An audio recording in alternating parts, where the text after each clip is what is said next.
Yeah. what is that transition like? So I'm going to share from a few different angles. One, I've always been blessed to some extent. And that blessing came from a young age of the love that I had through family. It came through my hard work. It came through my striving, which gave me lots of incredible opportunities, like being able to go to Vanderbilt University in the South, to living abroad and traveling to almost 50 countries before the age of 30. Wow. And along that way, along that path, I left working in Hollywood and I decided that I wanted to go work for myself and I wanted to figure out and chart my own territory in the world. And all of that was great because it was allowing me to continuously cast a vision, strive for that vision, accomplish that vision. And at the same time, while I was doing all of that, I was also, now that I'm able to look back on it, there was a certain element of me running away from myself as well, running away from the traumas, running away from the fears, the anxieties, the insecurities, the sadness, the anger, all of that that welled up and got pushed down and stored in my physiology growing up on the south side of Chicago and beyond that. And I know that there's a lot of people who may not necessarily resonate with this, but I think that that was one of the sort of underlying things that led to the cancer. Now, from a physical perspective, what led to the cancer is um, I I was helping my father at his church, and one day on a Saturday or Sunday, it was hot outside. That's all I can remember. And I was helping this older lady in a wheelchair. And when I was helping her like get into the car, I felt a pop and a burning sensation in my clavicle and my sternum. So like right here and to the point where I almost dropped the lady because I had no more strength Yeah. in my arms and in my shoulder. It's fascinating how important this piece on both sides really is to being able to lift things. Yeah. And so I went to the emergency room and they took an X-ray. They did some flexibility movement on me to see how well it could flex or how well it couldn't flex at that point. Then they told me to put some ice on it, put a sling on it, and go home. That's what they told me. Wow.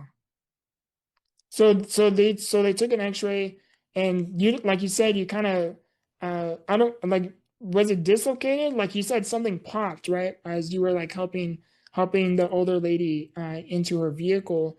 Like the X-rays or nothing showed anything. So what happened afterwards? So you got sent on your way. I'm sure you probably were still sore.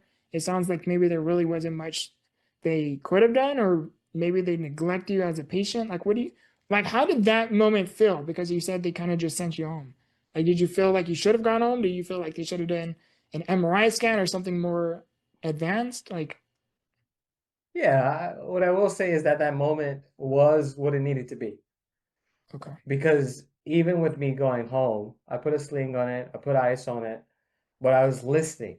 It's referred to as that still, based from the word stillness, that still small voice. That voice that's always kindling inside, right? That voice that's always there and it's whispering to us. It just depends on if we have the volume down and all the noise enough to be able to listen to it. And that was a nudge that I got during that time. I received a nudge, and I cannot be the person that says that I was the person that got the nudge. I received it from something much greater than me that said, there's something else here, Alex. You need to go get it checked out. Don't just listen to these doctors who are telling you that you just need to put a sling on it, put some ice on it, and that it'll heal. Go back in and go get actual scans, start getting your blood done. And that's what I did. I listened to that nudge, I listened to that voice. And before I knew it, one test turned into three tests, turned into nine tests, turned into 12 tests.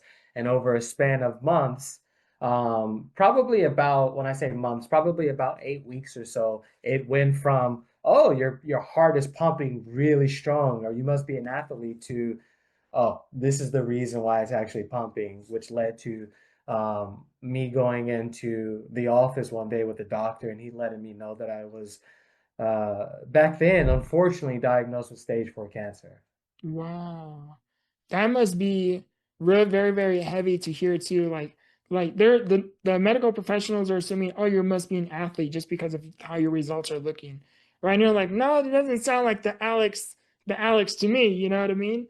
And you hear such diagnosis, like that is definitely a heavy weight, especially stage 4, right? Like, can you reflect from that very moment with how you maybe felt? Yeah, I can recall right before the doctor actually called me into the office and there were these pamphlets or leaflets that were in these like white containers just hanging on the wall. And Mhm. he went and he pulled a few and my nerves are starting to work up because I'm like I'm definitely the one that's being called next and these pamphlets are not about like how to enjoy your life or anything like that. I'm in a freaking cancer ward right now. Yeah. And so my anxiety really started to well up. And then he called me into the office with my wife, who was my girlfriend at that time, and also my father. And he just let me know. He's like, yeah, I have some unfortunate news for you. We've done all the tests, we've done all the blood, all the scans, everything that we need to do, and we can officially diagnose you with this form of blood cancer. And if you want to, really have a shot at this, then you're going to have to start treatments as soon as possible. Now, here's the thing. I guess I was so much in shock that I in that moment I wrote him off and I was like, well, I'm supposed to go, and this is how I shared it with him. I'm supposed to go to the desert in a few days and supposed to get on the flight to get out there. You sure this can't wait? And Yeah. he's like, no, you probably need to start treatment sooner rather than later. Wow. And then I was like, but you sure? Because my plane is booked, I got my tickets, everything is ready to go. And he's like, Alex, let me put this into perspective for you. Yeah. If you were to be climbing on anything while you were out there in the desert and you were to fall, you have enlarged organs that if they were to rupture, you would die on the spot. Oh, wow. And then that's when I was like, okay, I started to really grasp the gravity of the situation.